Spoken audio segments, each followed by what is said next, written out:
welcome to this week's segment on leadership in healthcare. Today we have with us Patti Spaar. Patti is a registered nurse and is the nurse manager and general director of the Highland View Wellness Center. And she's going to tell us about the exciting things that are going on at the center. Hi, Will. Thanks for having me today. I'm really excited to be part of this series and to be a part of the new center. And I can't wait to share with you and everyone what our great team has put together for the community.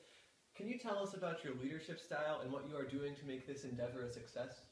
Sure. I think I'm an outgoing person, and I take my energy and love for the wellness model to motivate others. I believe that team building is important, and the sharing of ideas makes for a strong team.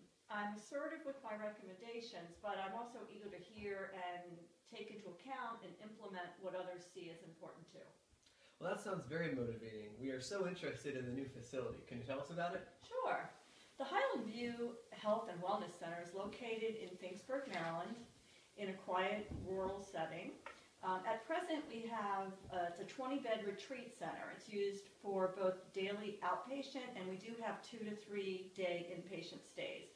Our staff is made up of a nurse practitioner, a physical therapist, a licensed counseling psychologist, 2 fitness instructors, a nutritionist, a massage therapist, and we recently brought on a human resources secretary who takes care of and runs the front desk, and I have trusty 2 maintenance personnel. Our clients can meet with the nurse practitioner to get an overview of how they're doing clinically, and then they meet with the nutritionist to come up with meal plans. Also, we incorporate stress reduction through yoga and Pilates, and then we have counseling to make sure that we are addressing the whole person. Now, how did you select your staff, and how do you keep them motivated? Well, I always look to hire people with a desire to help others live a healthy lifestyle. In that regard, we have similar patient goals, and we enjoy working together as a team to help our clients understand how to best care for themselves. At that point, I like to step back and not micromanage. I feel that if I give my team the skills that they need, and then they can then be accountable for themselves. I do take the time to spend time together outside of work, getting together as a group so we can enjoy each other's company. That helps to strengthen our bond and our friendship. I highlight monthly goals where I take time to coach my team a new skill or a new program. And then I initiate discussion amongst all of us so we can make sure everyone is engaged in the process and on board. Now, how about the legal, cultural, and ethical considerations of running the center? Good question. When staffing the center, I hope to always have a diverse group of people working there, men, women, representing different ages and ethnic groups. I do adhere to strict non-discrimination vision, but I always strive to have the best people for the job. Ethically, I believe in serving our clients with respect and openness. We have a duty as healthcare providers to advocate for our clients in all things, and I make sure to always abide by HIPAA rules as far as privacy to make sure our clients feel comfortable while they're at the center. Now, we've heard you subscribe to a certain leadership theory. Can you tell us about that? Yeah, I've thought about that. I think I'm a transformational leader. I think it's important to build interpersonal relationships with my staff, and I like to make changes, though, when things aren't running smoothly. I believe that I have a strong group of professionals, and they're able to do exceptional things, and I want to foster that type of atmosphere at our facility. All right. Now, as the leader, I'm sure you have responsibilities and are accountable to a variety of people and agencies. I am, and we are, yes. We're under the regulation of the Joint Commission on Accreditation of Healthcare Organizations, better known as JCAHO, the Maryland Health Commission, the Office of Healthcare Quality, and the Maryland Board of Nursing. In addition, because I have other health professionals on staff, they all must be licensed within their own group. So the psychologist, nutritionist, they all have to be separately licensed. Currently, we're in the process of being surveyed by the National Committee for Quality Assurance for the Wellness and Health Promotion Accreditation Award. To do this, we must demonstrate our compliance to well-defined standards and quality measures. I started a system of reporting from each of our departments, and I submitted results from client surveys about their changes in healthcare habits and how they felt that our center positively impacted the changes that they were able to make. Now, on the business side of things, how do you market and forecast for future business at the Wellness Center? Marketing is one of my favorite aspects, aside from the nursing care. I love that our center can serve the needs of many people. For example, originally our target client was individuals in their 40s and 50s who were starting to deal with chronic medical conditions. Our aim was at management of those systems to help people live healthier lives. With new healthcare trends, though, we are now marketing to all age groups. We're focusing on having the 20 to 30 age group build strong, healthy habits from the get-go. We found that this is a very highly motivated group, and they want to stay in shape, and we have a beautiful and engaging place for them to visit. Also in the beginning, we focused on word of mouth. Of course, that has grown into print advertising, billboard, and of course social media. We have a large presence in social media. I've decided to hold free seminars on nutrition and weight loss, and that's going to help drive business into the center. As far as forecasting, we're looking to incorporate counseling for palliative care for our chronic and end-of-life patients and their loved ones, as well as addressing an approach to mindfulness, as I was speaking to before. We want to care for the whole person. One of my dreams is to be able to add a pool to the facility where we could use that for aerobic conditioning as well as stress reduction. Now, with so many different aspects to your center, how do you retain your employees? Because retaining employees is so important, we have focused on hiring individuals who are highly motivated to make a difference and to be part of a team. During the orientation process, we bring employees in and they're given the opportunity to meet the staff and ask questions. We have a strong benefit program as well as increases in pay based on performance.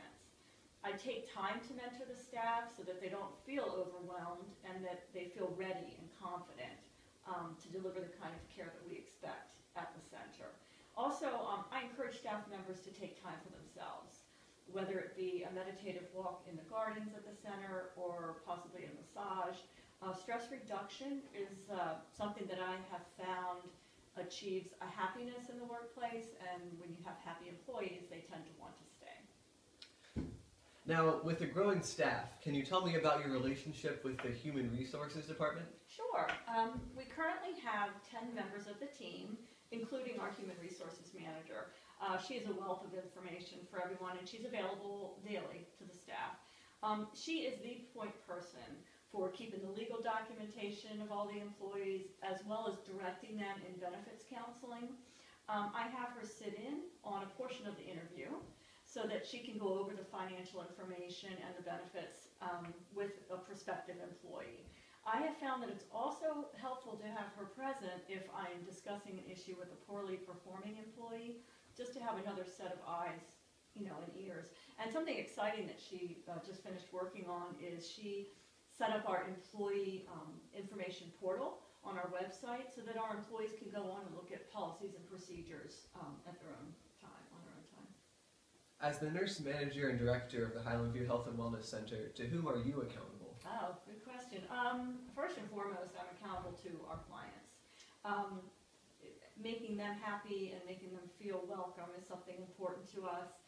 As you can see from the organizational chart, I'm also accountable to the owner, who is the primary stakeholder at the center. As a for-profit health center, I need to make sure I'm operating within a budget while maintaining high standards of care for our clients. The non-medical personnel, HR and maintenance, are under my direction, as well as the licensed personnel, the psychologist, the nurse practitioner, physical therapist, nutritionist, massage therapist, and our fitness counselors. Although there is a chain of command, I like to think that because we're a team, we're all accountable to each other, as only with that unified sense of a team can the center really be successful. Well, that sounds great. And how is the center equipped to handle a disaster? Do you have a plan in place? I do have a plan. We all need a plan. Our general plan is for emergencies such as fire. Our fire evacuation plan is posted at the center for all visitors to see. And they're also made aware of our fire plan and the exits and any kind of evacuation when they sign up at the center during the registration. We have a basement in the center that is well equipped to handle all visitors in the event of, say, a tornado or an invasion type of incident. The Joint Commission has us test our system twice a year so that the staff is kept informed of any changes that need to be made. Our human resources manager is our point person for making sure that we are fully stocked with any provisions that we might need and that all our emergency equipment is working. And switching gears a little bit, how do you network to stay current with new information? Oh, networking is so important. Like someone running a small business like this in the healthcare field, we really need to stay abreast of what's going on. I'm a member of the Association of Nursing Professional Development and, of course, the ANA, the American Nurse Association. In addition, I do attend county Chamber of Commerce meetings. I like to keep informed of activities and developments happening locally in our neighborhood. My staff and I like to choose one convention each year to attend as a group so that we can learn from others in our field. This year, it'll be fun. We're going up to a retreat in upstate New York where we will be learning about the new field of nurse health coaching in hopes of bringing some of that into the center. I just have one last question. Do you have future plans for yourself and how to train and mentor your successor at the center? Well, I do, but at the present time, I don't plan on leaving for several years. This position has really been a dream of mine, but I do hope to take my enthusiasm and my love for this model of wellness on and pass it on to the next manager. I'm currently looking to bring on a part-time registered nurse, someone that I can train and mentor so that she can learn the structure of the organization and be able to step in for me when that time does come. When I do leave, I want it to be a seamless transition, as I do think that with a little bit of preparation, that can be achieved, and it just doesn't upset the flow of how things work at the center. Ultimately, I would like to take what I've learned here and take that out and open other wellness centers in different communities to sort of spread this model around. Sounds great. Well, thank you very much for your time. It was very informative. Thank you, Will. This has been Leadership in Healthcare. Tune in next week for more exciting developments in the field of nursing and healthcare. Good night, everybody.